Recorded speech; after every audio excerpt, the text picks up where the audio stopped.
సర్వేంద్రియానాం నయనం ప్రధానం అన్నట్లుగా మరి అన్ని ఇంద్రియాల్లో మరి కళ్ళు అనేది చాలా ఇంపార్టెంట్ కాబట్టి మరి విద్యార్థులందరికీ కూడా బంగారు భవిష్యత్తు అందజేయడం అనే ఒక సదుద్దేశంతో రోటరీ క్లబ్ ఆఫ్ విజయవాడ వారు ప్రెసిడెంట్ డాక్టర్ వి శ్రీదేవి గారు సుమారు మన విజయవాడలో 1600 మంది విద్యార్థులకు కళ్ళజోళ్ళు అందజేస్తున్నారు. అదేవిధంగా మన కేఎస్ఆర్ జెడ్పీజీహెచ్ఎస్లో కూడా మరి విద్యార్థులందరికీ కూడా మరి చాలా విలువైన కళ్ళజోళ్ళని అందించారు. ఈ సందర్భంగా మరి కొన్ని మాటలు చెప్తున్నారు ఈ ప్రాజెక్ట్ గురించి, వారి మాటల్లోనే ఇందాం. అందరికీ నమస్కారం. నా పేరు డాక్టర్ శ్రీదేవి ప్రసాద్. నేను ఈ సంవత్సరం రోటరీ క్లబ్ ఆఫ్ విజయవాడకి ప్రెసిడెంట్ అండి. మా రోటరీ క్లబ్ పెట్టింది 1943లో, అంటే దాదాపు 81 సంవత్సరాలు పూర్తి చేసుకున్నాం. నేను 82వ ప్రెసిడెంట్. నేను ఫస్ట్ లేడీ ప్రెసిడెంట్ అండి జర్నలిస్ట్ క్లబ్కి.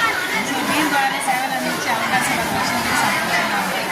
మేము ఈ సంవత్సరం తలపెట్టిన దృశ్యం అనే టైటిల్ ఇచ్చి ఐకే ప్రాజెక్ట్ తీసుకుని దీంతో భాగంగా విజయవాడలో ఉన్న మున్సిపల్ స్కూల్స్లోను, జిల్లా పరిషత్ స్కూల్స్లోను మ్యాథ్స్ ఎడిషన్ వారి సహకారంతో వీళ్ళకి స్క్రీనింగ్ టెస్ట్లు అన్నీ చేయించి ప్రతి ఒక్క స్టూడెంట్ది సైట్ నోట్ చేసుకుని వాళ్ళ టీం అంతా దాదాపు 3 నెలలు కష్టపడ్డారండి. దీన్ని ప్రతి స్కూల్కి వెళ్ళి స్కూల్స్ మేనేజ్మెంట్ వారి సహకారంతో డేట్లు తీసుకుని ఇక్కడికే ఆ మెషిన్లు తెచ్చుకొని వీళ్ళకి టెస్ట్ చేసి అన్నీ నోట్ చేసుకుని వాళ్ళకి ఫ్రీ ఆఫ్ కాస్ట్ వాళ్ళకి స్పెక్టికల్స్ని బాక్స్తో సహా ఇస్తున్నామండి ప్రతి స్టూడెంట్కి.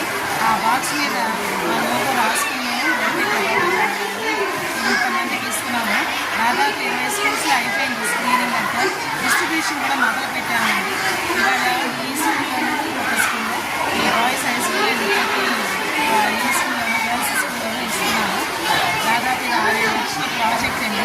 దీనిలో సమగ్ర శిక్ష అని మన గవర్నమెంట్ వారు కూడా మనకు డొనేషన్ కూడా ఫండ్స్ని అలాట్ చేయడం జరిగింది. సో దాన్ని మా రిటైనర్స్